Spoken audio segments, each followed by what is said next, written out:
তোমাদের আজ আয়তঘনক ও ঘনক নিয়ে আলোচনা করছি। দেখো, তো আয়তঘনকের উদাহরণ আমরা জানি যে বই, হারমোনিয়ামের বাক্স, যে এগুলো হলো আয়তঘনক। আর ঘনক হলো লুডোর ছক্কা। দুটো ছবি দেখো এখানে আঁকা হয়েছে। তো আয়তঘনক একটা ইট বা একটা বই, সেই বইয়ে টোটাল 6টা তল। তোমরা ওই বইটাকে হাতে নিয়ে দেখবে যে আমার কাছে একটা বই আছে। এই বইটার যদি তল দেখো, যে উপরে একটা তল, নিচে একটা তল, এটা সবচেয়ে ক্ষেত্রফল বেশি, এটা দৈর্ঘ্য প্রস্থ আয়তাকার, সব তলগুলোই আয়তাকার।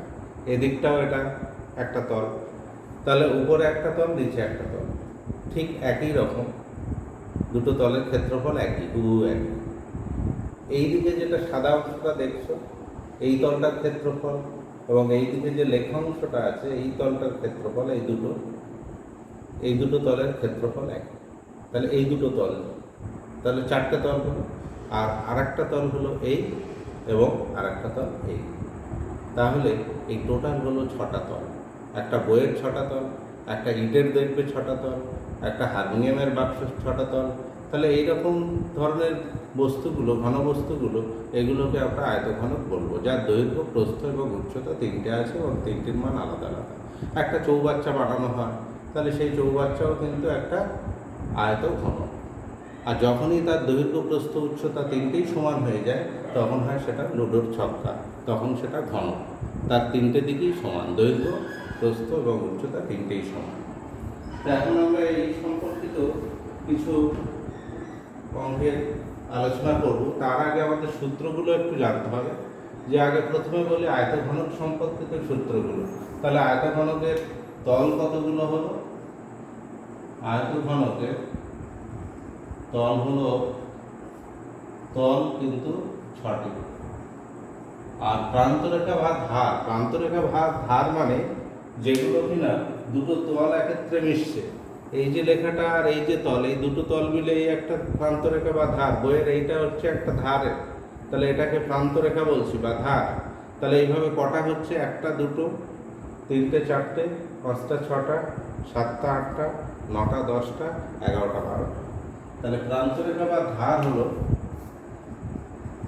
প্রান্তরেখা, সেটা হলো 12টি। আর শীর্ষবিন্দু কটা হবে? এ, বি, সি, ডি, এই 4টে শীর্ষবিন্দু, ই, এফ, জি, এইচ। তাহলে শীর্ষবিন্দু কিন্তু 8টি শীর্ষবিন্দু। অনেক সময় বলা হয় যে তল হলো এ, আর প্রান্তরেখা বি, আর এটা হলো শীর্ষবিন্দু সি। তাহলে এখান থেকে হিসেব করে দেখানো হয় যে এ 2a plus b minus c বা মাইনাস 3c, যা খুশি, 2a plus b minus c, এটার ভ্যালু কত হবে? তাহলে তখন আমরা খুব সহজে বসিয়ে দেবো যে এটাকে বলা হচ্ছে তল আয়তঘনকের, বিটা হলো প্রান্তরেখা, সি যদি শীর্ষবিন্দু হয়, তাহলে 2a plus b minus c equals to কত? এরকম অঙ্ক আমাদের করে থাকে। এবার হচ্ছে আয়তঘনকের যে তল 6টি, তাহলে এই তলের একটা ঘর আমরা সেই ঘরটাকে আয়তাকার, সেই ঘরটাকে আমরা বলতে পারি ওটা আয়তঘনক। তাহলে ঘরের কি হয়? একটা 4টা দেয়াল, তাহলে ওইটা 4টে তল বা পার্শ্বতল, আর মেঝে এবং ছাদ, এই দুটো তল হচ্ছে টোটাল 6টা তল। তাহলে একটা ঘরও কিন্তু আয়তঘনক। এইখানে আমরা হারমোনিয়ামের বাক্স লিখেছি, একটা ঘর, সেই ঘরটাও কিন্তু আয়তঘনক। তাহলে ঘর হলে 4টি দেয়াল, 4টি দেওয়ালের ক্ষেত্রফল, 4টি দেওয়াল বা পার্শ্বতল বলতে পারি। এই পার্শ্বতলের ক্ষেত্রফল কি হয়? মেঝে আর ছাদটা বাদ দিয়ে। তাহলে ঘরের দৈর্ঘ্যটা আমরা ধরি সবসময়, আয়তঘনক বা ঘর একই, দৈর্ঘ্যটা এ, প্রস্থ লিখছি বি, আর উচ্চতা সি। যদি এই 3টে হয়, তাহলে পার্শ্বতলের ক্ষেত্রফল হবে শুধুমাত্র এই নিচে এটাকে যদি এ লিখি দৈর্ঘ্য, আর এটা বি, এটা স্মল লেটার দিলাম, তাহলে এই মেঝের ক্ষেত্রফল কত হবে? এবি। আর ছাদের ক্ষেত্রফল কত হবে? এবি। তাহলে মেঝে আর ছাদের ক্ষেত্রফল বাদ দিয়ে এটা এবি আর উপরে ছাদটা হলো এবি। তাহলে চারটে তলের ক্ষেত্রফল অর্থাৎ পার্শ্বতলের ক্ষেত্রফল সেটা কি হবে? তাহলে B into C, 2BC plus 2AC, 2AC। তাহলে এখান থেকে 2 যদি কমন নিই, a plus b into c, তার মানে 2 ইন্টু দৈর্ঘ্য প্লাস প্রস্থ ইন্টু উচ্চতা। তাহলে এটা চারটে দেয়ালের ক্ষেত্রফল, বা বলতে পারি যে তোমার আয়তঘনকের পার্শ্বতলের ক্ষেত্রফল। আয়তঘনকের সমগ্র তলের ক্ষেত্রফল কি হবে? আয়তঘনকের সমগ্র তলের ক্ষেত্রফল, সমগ্র তলের ক্ষেত্রফল, তাহলে পার্শ্বতলের ক্ষেত্রফল যা হলো 2 ইন্টু 2BC প্লাস 2AC, এটা তার সঙ্গে মেঝের ক্ষেত্রফল যোগ হয়ে যাবে প্লাস ছাদের ক্ষেত্রফল, ছাদের ক্ষেত্রফল। তাহলে মেঝের ক্ষেত্রফল কত হবে? এটা 2BC প্লাস 2AC, চারটে দেয়াল বা পার্শ্বতলের ক্ষেত্রফল। মেঝের ক্ষেত্রফল হবে এবি, ছাদের ক্ষেত্রফল হবে একই, তাহলে সমগ্র তলের ক্ষেত্রফল হবে 2 into AB plus BC plus c. তোমরা মুখস্থ করবে না, এমনি তোমরা বুঝে নিয়ে এটা করবে যে একটা ঘরের যদি দৈর্ঘ্য এ হয়, প্রস্থ এ হয়, উচ্চতা এ হয়, তাহলে ঘরের যে চারটে দেয়াল রং করা হয়, চারি দেয়ালের ক্ষেত্রফল। মেঝে তো রং হয় না, ছাদটা অনেক সময় হয়, রং হয়।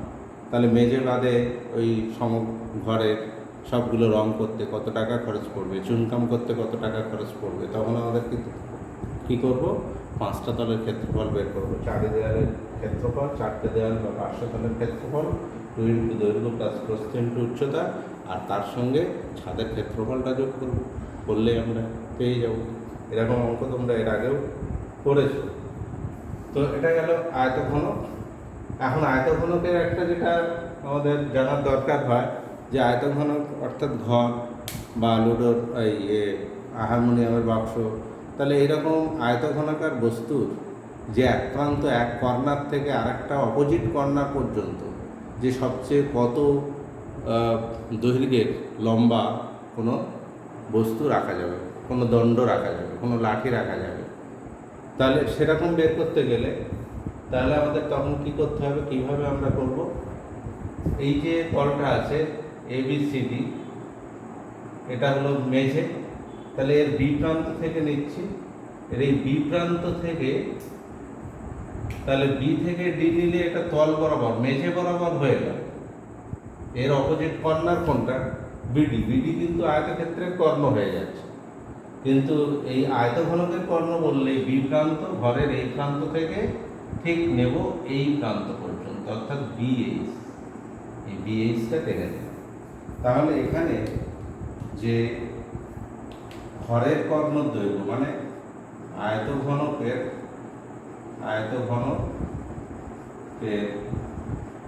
কর্ণের দৈর্ঘ্য বা কর্ণের দৈর্ঘ্যটা কি লিখব?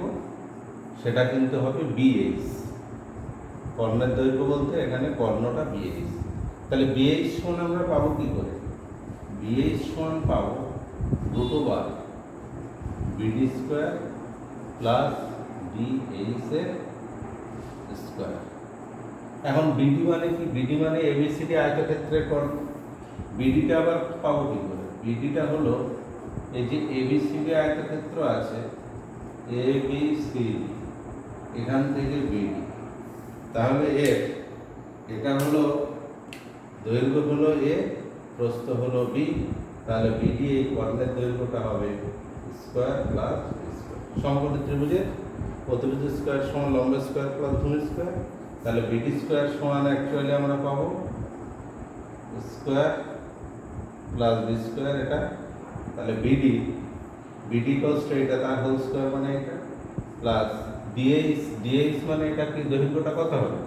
দৈর্ঘ্যটা হলো এই উচ্চতাটা কত হবে? উচ্চতাটা হলো এখান থেকে এটা সি, তাহলে এর সঙ্গে সি স্কোয়ার যোগ করলাম। তাহলে অ্যাকচুয়ালি কর্ণের দৈর্ঘ্য হচ্ছে দুটোবার square plus B square plus C square. যখনই এটা ঘনক বলবে তাহলে ঘনকের ক্ষেত্রে হলে কর্ণের দৈর্ঘ্য, ঘনকের কর্ণ সেটা কিন্তু হবে √square plus square plus B square. কারণ কি এ সমান বি সমান সি, ঘনক হলে এটা হবে, তিনটেই দৈর্ঘ্য সমান, আলাদা করে বি এবিসি আলাদা নয়, একই সব।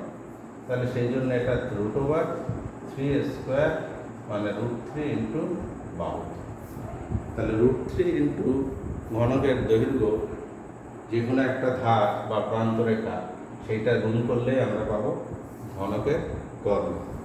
আয়তঘনকের কর্ণ হলো, আর আয়তঘনকের পার্শ্বতলের ক্ষেত্রফল সমগ্র তলের ক্ষেত্রফল, এটাই হলো আমাদের ফর্মুলা।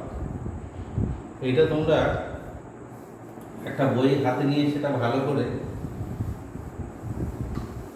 6টে তল আছে সেটা দেখবে, লক্ষ্য করবে, বা কোনো বাক্স নিয়ে, একটা ইট নিয়ে, এটা তোমরা নিজেরা হাতে নিয়েই কাজটা করবে। আচ্ছা, তোমাদের এখন অঙ্ক জাস্ট একটা বলছি, যে একটা সমকোণী চৌকোণের দৈর্ঘ্য প্রস্থ উচ্চতা দেওয়া আছে। সমকোণী চৌকোণের দৈর্ঘ্য দেওয়া আছে, দৈর্ঘ্য 5 মিটার, প্রস্থ 4 মিটার, আর উচ্চতা এটা হলো 3 মিটার।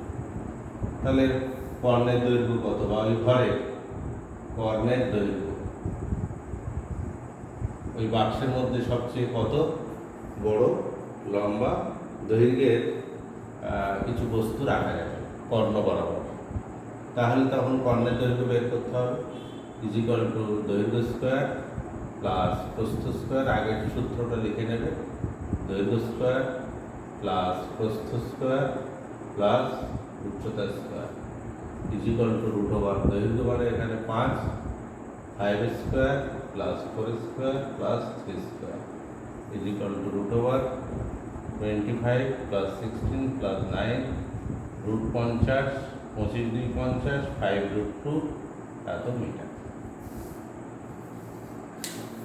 আচ্ছা, এরপর যদি বলা হয় যে একটা বাক্স তৈরি করা হচ্ছে, ধরো একটা বাক্স তৈরি করা হচ্ছে, সেই বাক্সটা বড় বাক্স, এরা বানাতে হয় বড় বড় প্যাকেট তৈরি করতে গেলে, সেই বাক্সটার দৈর্ঘ্য, প্রস্থ আর উচ্চতা, এই তিনটে আমাদের বলা আছে। এই তিনটে বলা আছে, ধরো দৈর্ঘ্য 12, প্রস্থ 6, প্রস্থ 8, উচ্চতা 6। তাহলে এই বাক্সটা তৈরি করতে কতটা কার্ডবোর্ডের প্রয়োজন হবে? ধরো মিটার এককে আছে, মানে বেশ ভালোই উঁচু মিটার, বা মিটার না নিয়ে এটাকে আমরা সেন্টিমিটার নিই, মিটার বললে অনেক বড় হয়ে যায়, এটা সেমিতে আছে। দৈর্ঘ্য, প্রস্থ আর উচ্চতা, একটা বাক্স তৈরি করা হচ্ছে। তাহলে এটা কার্ডবোর্ড, কতটা কার্ডবোর্ড লাগবে? তাহলে কার্ডবোর্ডের ক্ষেত্রফল, বাক্স কার্ডবোর্ড দিয়ে বানানো হচ্ছে, কার্ডবোর্ডের ক্ষেত্রফল হবে, তার মানে সমগ্র তলের ক্ষেত্রফল 2 × দৈর্ঘ্য গুণ প্রস্থ প্লাস প্রস্থ গুণ উচ্চতা প্লাস উচ্চতা গুণ দৈর্ঘ্য। এটা হলো সূত্র, দৈর্ঘ্য ইন্টু প্রস্থ প্লাস প্রস্থ ইন্টু উচ্চতা প্লাস উচ্চতা ইন্টু দৈর্ঘ্য এখানে ফর্মুলা বসাবে, 2 × 12 × 8 প্লাস 8 × 6 প্লাস 6 × 12। এখান থেকে 2 × 8 = 96, 6 × 48, 6 × 12 = 72 8 × 2 = 10, 6 × 16, 6 হাতে 1, 7 × 8 = 4, 12 আর 8 × 2 = 21, 2 × এত = 16 × 2 = 32, 2 × 2 = 4 এত বর্গ সেমি। কার্ডবোর্ডের ক্ষেত্রফল কত? ক্ষেত্রফল হচ্ছে বর্গ সেমিতে হবে। তাহলে এইভাবে আমাদের অঙ্কগুলো করতে হবে। পরের দিন এর উপরে আরও অঙ্ক তোমাদের করানো হবে, যারা সাবস্ক্রাইব করনি করে নেবে।